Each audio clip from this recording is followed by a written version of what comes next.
India south Africa తొలి test సందర్భంగా 1-2.5 రోజుల్లోనే ముగియడంపై మాజీ ఆటగాళ్లు మండిపడుతున్నారు. ముఖ్యంగా పిచ్ దారుణంగా ఉందంటూ తిట్టిపోస్తున్నారు.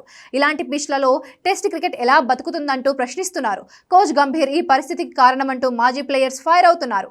టెస్టులో భాగంగా సౌత్ ఆఫ్రికా తొలి ఇన్నింగ్స్ 159 పరుగులకే కుప్పకూలింది. ఆ తర్వాత ఇండియా కేవలం 30 రన్స్తో స్వల్ప ఆధిక్యాన్ని సాధించగలిగింది. రెండవ రోజు స్టంప్స్ వరకు సఫారీ జట్టు 7 వికెట్లు కోల్పోయి 93 పరుగులు చేసి కష్టాల్లో పడింది. ఆశ్చర్యకరంగా వాళ్లు కూడా ఎక్కువ లీడ్ను ఇండియా ముందు ఉంచలేకపోయారు.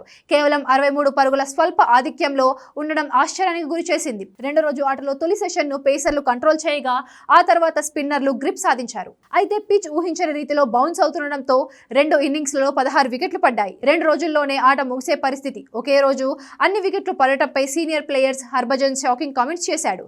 బజ్జీ వ్యాఖ్యలు పెద్ద డిబేట్కు దారితీశాయి.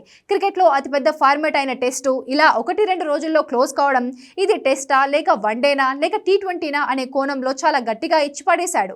తొలి రోజు 11 వికెట్లు, రెండో రోజు 16 వికెట్లు పడ్డాయని, పిచ్ పూర్తిగా బౌలింగ్కు సహకరించేలా తయారు చేయడంపై ఫైర్ అయ్యాడు. ఆర్ఐపీ టెస్ట్ క్రికెట్ అంటూ ట్వీట్ చేశాడు. వాస్తవానికి సమతూకమైన పిచ్ కావాలని టీమిండియా మేనేజ్మెంట్ కోరింది. కానీ కోల్కతా క్యూరేటర్ బౌలింగ్కు అనుకూలంగా ఉండే పిచ్ ఇచ్చాడు. ఈ పిచ్ పై భారత జట్టు కూడా అసంతృప్తిగానే ఉన్నట్టు వార్తలు వస్తున్నాయి.